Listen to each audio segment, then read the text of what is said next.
Bienvenue dans Cyberbalado, une initiative d'idées d'éducation entrepreneuriale et financée par CIRA Canada dans le cadre des projets NetGood.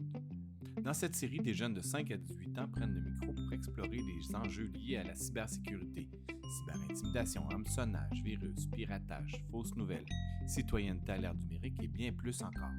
Ces balados ont été co-créés avec des pédagogues dans le but de sensibiliser, d'informer et d'outiller les jeunes ou leur communauté à utiliser Internet de façon sécuritaire et responsable. Cyberbalado s'inscrit dans un projet éducatif plus large qui comprend aussi une trousse pédagogique et des ateliers en classe pour faire de chaque jeune un acteur de changement dans le monde numérique. Produit avec des jeunes de divers groupes d'âge et provenant de milieux très variés à travers le Canada francophone, ces épisodes témoignent de l'engagement réel des jeunes et de la créativité propre à leur contexte. Place aux jeunes. Bienvenue dans le balado Breaking-ish News. Aujourd'hui, on va parler des fake news et des critiques qu'il y a sur l'Internet. De nos jours, les réseaux sociaux sont très populaires, mais certaines personnes croient à tout ce qu'on voit sur l'Internet. Mais avant de commencer, laissez-moi vous présenter les animateurs de cet épisode. Donc, à ma droite, on a Benoît, à ma gauche, on a Malek, et on a moi, Cédric.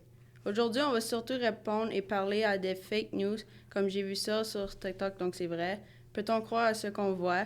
Es-tu vraiment la personne qui choisit ce que tu regardes? C'est pour ça qu'on va parler de ce sujet aujourd'hui. Aujourd'hui, on va surtout répondre et parler à des fake news, comme j'ai vu ça sur TikTok, donc c'est vrai. Peut-on encore croire ce qu'on voit? Es-tu vraiment la personne qui choisit ce que tu regardes? C'est pour ça qu'on va parler de ce sujet aujourd'hui. Souvent, ce qu'on voit sur l'Internet est faux, mais pour savoir si c'est vrai, il faut que tu fasses des recherches. Mais si le sujet n'est pas intéressant, fais pas de recherche. Si oui, fais des recherches. Les réseaux sociaux sont souvent une manière d'avoir l'attention des gens, mais les créateurs de ces nouveaux comptes vont faire tout ça juste pour avoir l'attention des gens et de se faire de l'argent par les réseaux sociaux. Oui, et ils se font même payer pour avoir fait une vidéo complètement faux. La raison pour laquelle ils seront payés est que souvent leur vidéo va venir virale à cause d'une information qui est fausse. Il y a beaucoup de vidéos sur TikTok qui ne sont pas vraies. Il y a beaucoup de défis sur TikTok qui ne sont pas un bon influence pour les personnes qui regardent. Mais il y a beaucoup de recherches sur TikTok qui sont vraies. Mais il est préférable de faire des recherches sur Google et trouver des sources sûres. Aussi, on a des life hacks qui sont souvent pas vrais. Es-tu vraiment la personne qui choisit ce que tu regardes? Exemple. Donc, sur YouTube, tu choisis ce que tu regardes. Et même chose pour Netflix. Mais TikTok, Instagram, etc., quand tu restes sur la vidéo pour un montant de temps, ça va continuer à jouer plus de vidéos comme ça. Exemple, si tu vois une vidéo d'auto, puis tu regardes tout le clip, ça va continuer à jouer des vidéos d'auto souvent.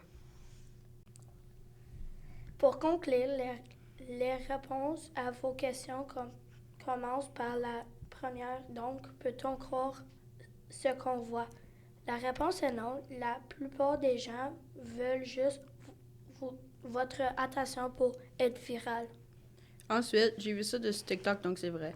La réponse est encore non, pour les mêmes raisons que la première question. Es-tu vraiment la personne qui choisit ce que tu regardes? La réponse va dépendre de quels réseaux sociaux tu vas voir, comme YouTube. Tu vas choisir ce que tu regardes, mais TikTok, c'est eux qui vont prendre tes statistiques pour les vidéos que tu vas regarder, comme le taux. Les réseaux sociaux ne sont pas tout ce que tu penses, donc il faut faire attention à ce qu'on regarde. En vrai, l'Internet peut être dangereux et dépendant. Ne ruinez pas votre vie sociale pour regarder des niaiseries sur les réseaux sociaux. Oui, il faut juste savoir comment utiliser les réseaux sociaux d'une bonne manière. Merci d'avoir écouté cet épisode sur les réseaux sociaux, sont vrais ou faux. Et je vous invite à écouter notre prochain épisode sur la vie privée en ligne, où on va tout vous expliquer à propos du sujet comme aujourd'hui. Nous tenons à remercier le personnel, les enfants et la direction des écoles participantes pour leur engagement tout au long du projet. Nous remercions également le CIRA dans le cadre du programme NetGood. Nous vous invitons à écouter les autres épisodes de cette série ainsi que ceux des autres écoles participantes. À très bientôt!